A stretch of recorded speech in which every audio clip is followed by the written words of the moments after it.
एक बार भगवान शंकर तपस्या से उठे तो माँ पार्वती उनके पास आई और बोली, स्वामी, आप सारा दिन पर्वत पर बैठे रहते हो और मैं सारा दिन घर का कामकाज करती हूँ, भूखी प्यासी बैठी रहती हूँ।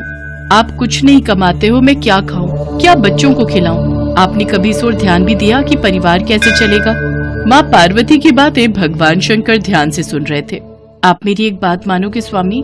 मैंने तुम्हारे साथ फेरे लेते हुए 7 वचन निभाने का वादा किया था। तुम कहो तो मैं तुम्हारी बात अवश्य मानूंगा।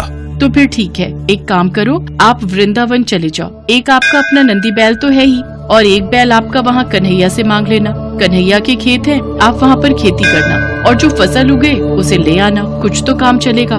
लेकिन एक बात का ध्यान रहे स्वामी, आप वहाँ जाकर कन्हैया से कहना कि आप खेती ऊपर की लोगे और नीचे का हिस्सा कन्हैया को देना। ठीक है देवी पार्वती, मैं अभी नंदी बैल पर बैठकर वृंदावन जाता हूँ।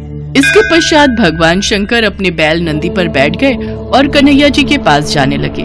रास्ते में नंदी बैल उनसे बोला, प्रभु, हम जा तो रहे हैं लेकिन ये कन्हैया बहुत चालाक है, बहुत तेज है।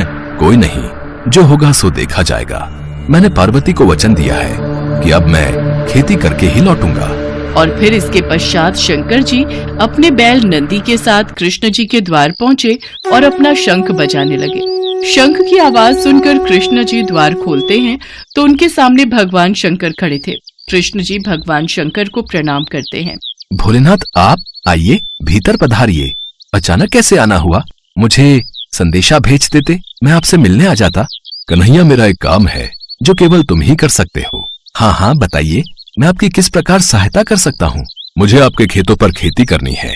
एक बैल मेरे पास है और एक बैल आप अपना दे दो और अपने खेत पर मुझे खेती करने के लिए दे दो। क्यों मैया, आपका क्या विचार है? भगवान शंकर हमारे खेतों पर खेती करना चाहते हैं। हाँ, तो कोई बात नहीं, अच्छी बात है, हमें भी बनी बनाई फसल मिल जाएगी। पर मेरी एक शर्त है, खेती में आप जो भी मुझे बोने को कहोगे वो मैं बो दूंगा, पर खेती का ऊपरी हिस्सा मैं रखूंगा। तो आप बताओ मैं क्या बो दूं? ठीक है, मुझे मंजूर है। एक काम करो, आप ना आलू बो दो। ठीक है, फिर मैं फसल तैयार होने के बाद ही आपसे मिलूंगा। इसके बाद शंकर जी बैलों को लेकर खेती करने चले गए। उन्होंने खूब मेहनत से खेती की और आलू उगाए। कुछ दिनों में आलू की फसल पककर तैयार हो गई। शर्त के मुताबिक शंकर जी और नंदी ने मिलकर आलू के ऊपर की फसल, आलू के पत्ते काटे और गठरी में भरकर कैलाश ले गए। शंकर जी ने बहुत खुशी से पार्वती मैया को वो गठरी दी। पार्वती मैया ने जब गठरी को खोलकर देखा तो वो हैरान हो गई। उस गठरी में तो पत्ते ही पत्ते थे। प्रभु, आप ये क्या उठा लाए हो? खेती कहाँ है जो आपने की थी? पार्वती, मैंने तो वैसा ही किया जैसा तुमने मुझसे कहा। मैंने ऊपर की खेती का हिस्सा लिया और कैलाश लौट आया।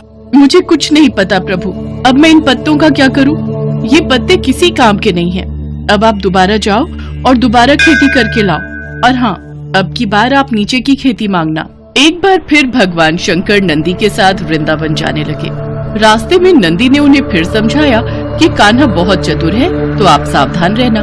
शंकर जी ने फिर से वही कहा कि जो होगा देखा जाएगा। कन्हैया, मुझे आपके बैल और खेत फिर से चाहिए। मुझे एक बार फिर खेती करनी है, पर इस बार मेरी शर्त ये है कि मैं खेती नीचे की लूंगा, ऊपर की आप रखना। बताओ मैं क्या बो दूं? ठीक है, फिर तो आप बाजरा बो दो।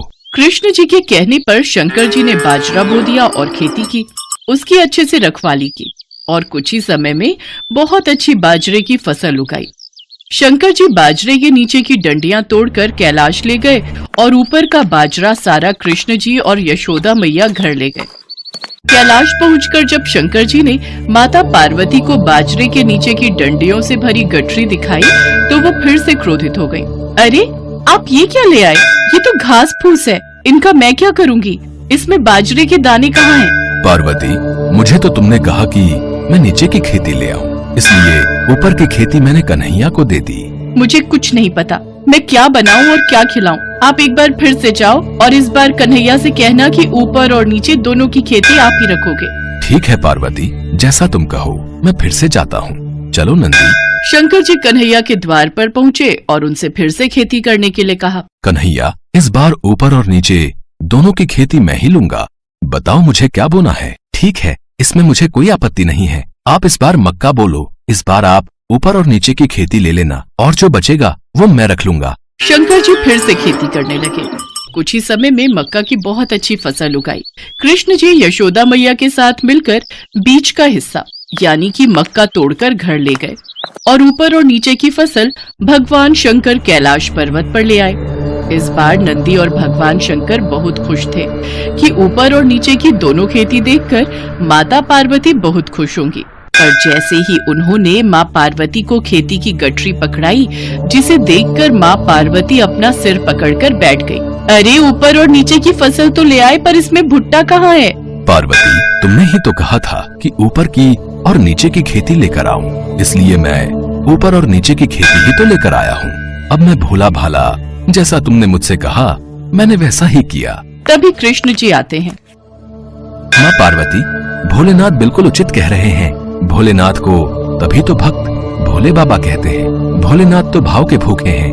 प्रेम से जो भी इनको कुछ भी अर्पित करता है वे ग्रहण कर लेते हैं।